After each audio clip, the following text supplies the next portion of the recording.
Season 5 has been delayed. AGS just made a post about it stating that they are delaying Season 5. They do not currently have a date and time as to how long it'll be delayed for, but that there are some changes in the PTR that they got some feedback on that they need a little bit more time to work on.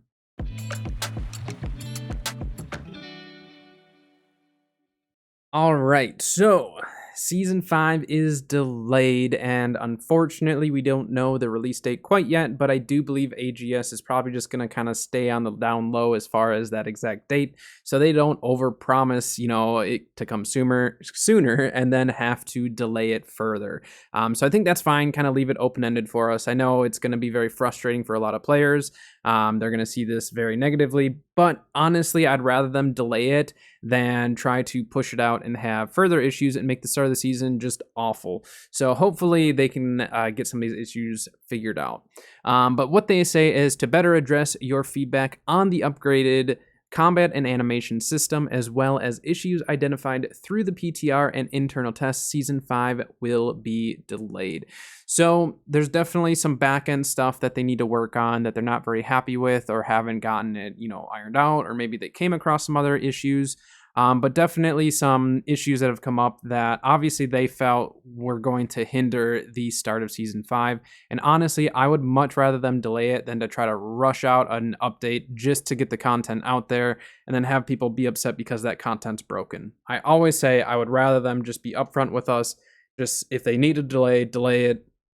On the flip side, as the player base, we also need to be patient and understand that they are trying their best to make Season 5 as good as possible from the very start, rather than giving us content that's broken right away, because we have gotten some artifacts and stuff that were maybe broken or something wasn't working right. It gets disabled and all of a sudden no one's able to use it and they're really, really excited, or maybe they just invested in a build and now they can't use it. So I'm glad that they're at least being upfront. They are delaying it. We still have a week before it was supposed to start, so it's not like they waited until a day before to delay it. So thankfully, they at least gave us a week notice. But honestly, get out there, play some other games, have some fun in the meantime while we wait for Season 5, because obviously there's not a ton to do for a lot of people in the game unless you're not done with your Season Pass or anything like that. So take a little time off, maybe play some other games. There's a lot of new games out there as well. And then come back once they kind of iron out the issues with Season 5 and they can get that release figured out. But let's take a look at some of these changes. So one of the big artifact changes is the Phoenix Amulet. Now, this is one that's concerned me since they had even talked about it. It's a really, really difficult one because they kind of implemented a system with this amulet initially that was something that they got away from with the hatchet. Now, they did rework that, but they are stating that in the PTR, they actually have found that they do need to kind of change more with it. So with those changes, what they initially had done for the change is they made it so instead of being invulnerable and this and that, essentially having the defy death like the old hatchet, they changed it so that when a player receives lethal damage, they will temporarily avoid death, become invulnerable for 4 seconds, and then die. So following a second PTR release, which provided these changes, they received and acknowledged further feedback regarding the sustained interest and viability of the perk with these modifications at play. So they changed it, tested it in the second PTR release, and they still weren't happy with it. They still got some feedback and stuff that were saying it's probably just not the best. It's still something that might be a little overpowered for healers and ranged DPS. So it is something that is a very, very, very difficult thing to balance in a game like this. So I'm glad that they're really trying to take the time to figure it out. Now, they do have changes that are going to be coming following Season 5. And so what they are going to be doing and the adjustments that we are going to be able to expect are when you receive lethal damage, avoid death, and regain 100% of your max health, you will then become inflicted with vengeance. This reduces healing by 100% and deals 12% of your max health every second until you die or get a kill. So interesting. It does have a 180-second cooldown. We'll see how that is for balance. I'm not really sure, to be honest. It sounds like in some ways it'll be fine because, the lack of 100% healing. So any shirking heals, any heals, or anything like that won't work. And then you deal 12% of your max health every 10 or every second until you die or get a kill. So I don't know. We'll see how that is. We'll see how it plays out. Obviously, they're thinking pretty hard with this amulet, and I agree it does need some changes and stuff. So we'll see what happens with that. The next thing is the Venom Spear that they're making the change to. Now, with this one, it was a pretty big issue as far as people using like a fire staff, and then it was applying that poison damage over time with like a fire staff heavy. So they made it so it was only for melee. Now, what they did end up getting is they saw some recommendations to rebalance Venom Spear. So then it actually has a PvP and PvE specific like change to it, because a lot of people said for PvE that the poison dots were great. Like it worked fine. It felt balanced. There was nothing wrong with that as far as on a ranged weapon, but for PvP, it felt overpowered. So I think as time goes on, we see more of these artifacts and more of these perks being added. I think it's going to be really important for them to start thinking, all right, is it worth it for us to just make these perks work the same way for PvE and PvP? Or should we start splitting them? So hopefully, I think it'd be really, really cool if they started splitting some of that and start making it so like there are kind of different uses for it based on PvE and PvP.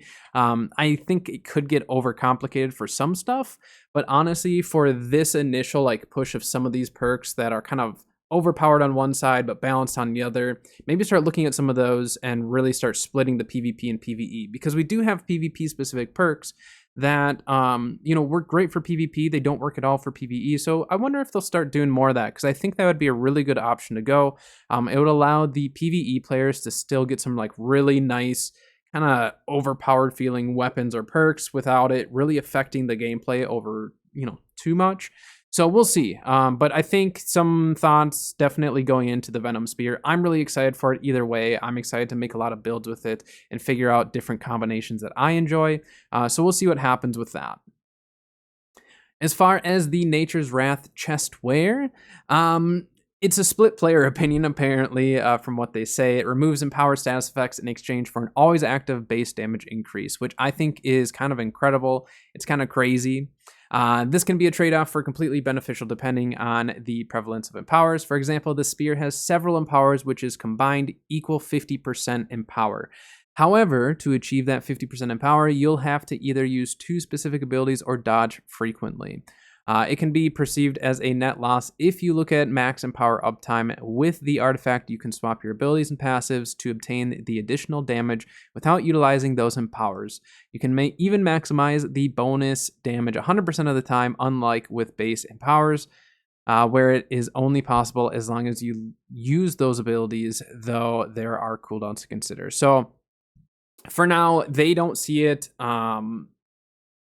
don't see it as an essential artifact. They see it as powerful but not essential, is how they're phrasing it there.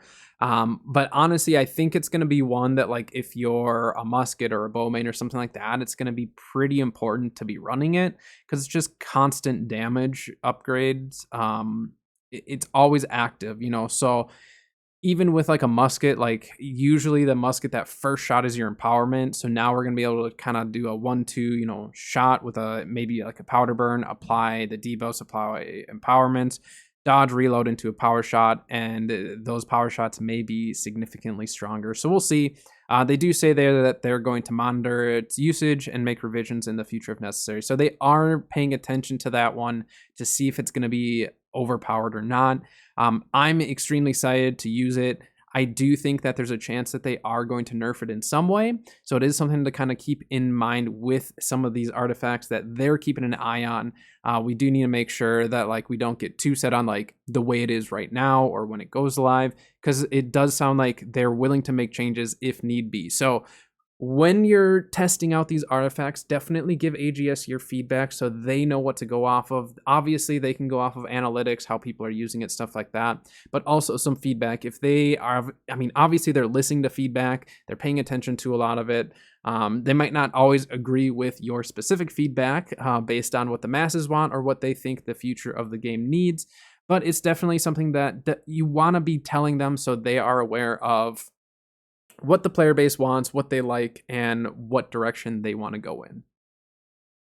Let's see, upgraded combat and animation system. So it was apparent from your feedback following the first PTR update that some fine tuning was needed with the upgraded combat and animation system, aka Slayer script. While your reports helped us identify many of the bugs and issues, we will continue to test and improve this system for Season 5. So that's a system where I do believe it's going to take them some time maybe to fully get it, nitpicked and get to the fine-tuning stage of it as far as getting it exactly where they want it and where the player base wants it. So it is something that I think that's just going to take some time. But again, if there's bugs and issues, definitely report that stuff. And so they know kind of what to look for. They can kind of maybe be able to track some of that stuff for easier fine-tuning in the future. For the controller support, players noted some awkwardness with the current version of controller support, specifically the preset controller layout and accessibility options. Although no major changes or updates will be coming with Season 5, we will continue to make improvements for the controller experience like custom controller mapping and speech to text in future updates.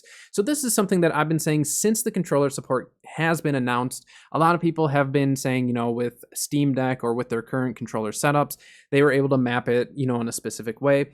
And this is their first push for controller support. I know that it's going to be frustrating maybe for some players at the very start, but it is something that obviously they know what kind of the issue is and that they have plans of making those changes in future updates. It might just take a little bit for them to get to that point, but it is something that they will be making it much, much better and more accessible for those controller players. So definitely just hang tight for the controller support. This first push of it obviously is going to have some bugs and some issues for some players, but hopefully as time goes on, they'll get more data and they can just improve it further and further. The next thing is the cooking trade skill. They heard our feedback regarding the cooking trade skill changes and made several adjustments to address the two largest concerns: the increased amount of resources required to craft dishes and the fast depletion of fishing hotspots where legendary fish can be found. The legendary fish is something that I'm glad that they're bringing value to them again, but it's almost like the necessity of them is going to be a little bit of a pain. So what they did is the cooking recipes will now require 3 materials for 3 dishes, opposed to 5 materials for 3 dishes. So that's a nice change. And the number of fish that can be caught from fishing hotspots has been increased. So if you are a fisherman, if you want to make money off your legendary fish, this is great news for you.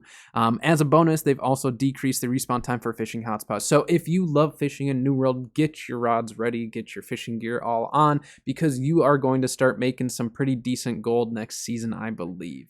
All right, Season 5 is going to be coming eventually. I know it's very, very frustrating, but please just hang in there. AGS is trying their hardest to make the start of the Season 5 as good as possible, and I thank them for that. I thank them for actually delaying the season start, because if they felt like it wasn't ready, the player base for sure would feel like it's not ready if they did release it. So I know it's frustrating. It is going to be coming. They'll let us know when the release is going to be, and hopefully the start of Season 5 is just that much better for all of us. But that is going to do it for today's video, so until next time, I'll see you guys later.